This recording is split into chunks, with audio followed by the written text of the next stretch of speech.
Hello my beautiful little Moglets. Today we're talking about my top 5 favorite pure damage dealers, or DPS, whatever you want to call them. In my definition, these are heroes that are quite selfish, just focusing on themselves, and their only real goal is to do as much damage as possible and kill the enemy. Probably the best example of this, and still my favorite design-wise, is Sheree. Her ult is single target, which is typically good for bosses or if there's one hero you want to really get rid of. But besides that, it also penetrates defense by 50%, which is a big deal. Not many heroes penetrate defense at all, and 50% is quite good. But besides that, she can give herself a greater attack increase, which increases her attack by 75%, and then giving herself an extra turn. So she can do this straight away, and then all in. Besides that, she can also do all in twice in a row, using all in first, and then hot streak, which in addition to the extra turn and the greater attack increase, also resets the cooldown of her ult. So she can do a lot of burst damage really quick while penetrating defense by 50%, which yeah, so she's the first one on the list. Probably my favorite overall, just because I really like her design. And then her basic, small chance for unhealable, which is a trend you might see kind of often here because a lot of the pure damage dealers for some reason have unhealable. It's arguably one of the least useful debuffs in general. For some it's really useful, like Golem, so you can auto it and not worry about the plant healing the Golem too much. I mean, you probably don't even need unhealable if you can burst him down fast enough, but regardless, it can come in handy sometimes, but arguably the worst general debuff. But yeah, she is self-sufficient with the greater attack increase. If Sheree is your only damage dealer, you don't even need an attack buffer in your team. She can do that herself. Next, we're looking at Luna, and while she does provide some sort of support to her teammates in the way of defense breaking the enemy, it's still mostly a selfish hero because landing decreased defense on the enemy is really only just going to help the other damage dealers, and if she's your only damage dealer, it's only really going to help herself. I remember everyone was so hyped about Luna when she first came out, and I think for good reason. She is an amazing general overall character. So her ult, like Sheree, is also single target with a guaranteed chance to decrease defense, unless of course they resist it. But that's going to be quite a bit harder considering she always attacks with an advantageous element. So she's naturally weak to earth elements, but when she does this versus an earth element, it'll count this attack as a fire attack. So generally speaking, it'll never miss unless the enemy has some evasion on them. So a very, very good ultimate. Defense down is arguably, on the other end of the spectrum, the best general debuff. And then looking at her passive, 30% crit chance and attack when she's above 50% health. This is amazing for a damage dealer because it means you only need about 70% crit chance in order to basically guarantee criticals.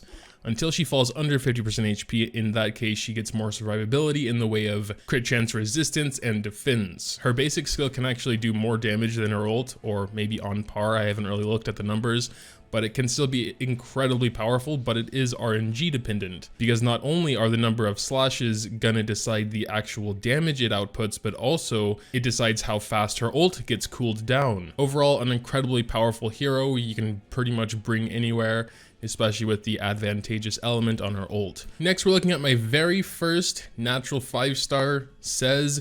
He was super hype in the beginning of the game, then he kind of died out and people said he's not really good anymore, and then he kind of came back to popularity for a while because of a certain combo with Oxlots, and then he kind of died out again because the artifact that really made him good got nerfed. So he's been through a roller coaster, but I still like him a lot. His ultimate skill is definitely pretty unique. Basically, it can do a lot of damage and a ton more damage when you soul burn it. If he kills the enemy he targets with this, then the rest of the enemies will also take damage. So some nice splash damage there. And that damage is proportional to his attack, so not necessarily the damage he deals to the one he kills. So you want to try and make that as high as possible to take advantage of that splash damage. His basic skill is also pretty interesting because it plays very well with his passive. When he hits an enemy with basic and they're under 50% health, it'll also do encroach, which is an AoE attack. Both of these have a chance to make them unhealable, which again is not that good of a debuff, but regardless, he has a lot of solid AoE and potential AoE even on basic if his first attack is strong enough to get the enemy under 50%. Also, as a side note, since he can attack twice in one turn, if you give him Daydream Joker on something like Wyvern or something, where Daydream Joker would have a nice effect, it would proc Daydream Joker twice.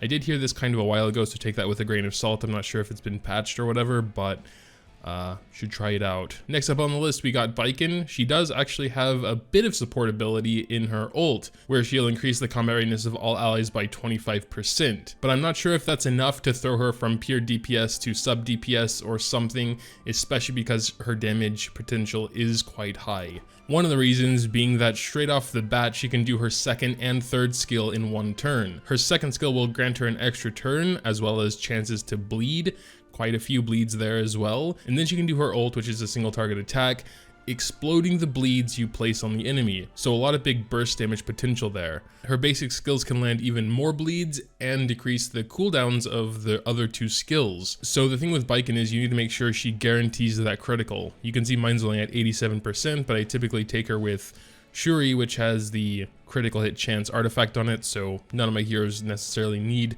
that much crit chance. About 14 less than max, which she has 13, so it's fine. All of her skills rely on critical hits to activate the second effect of them. You don't get the extra turn on second without a critical, you don't get the combat readiness boost on the third without critical, and you don't get the skill cooldown reduction on the first without a critical. And of course, one of the newer additions to my pure damage lineup, Judge Kisa.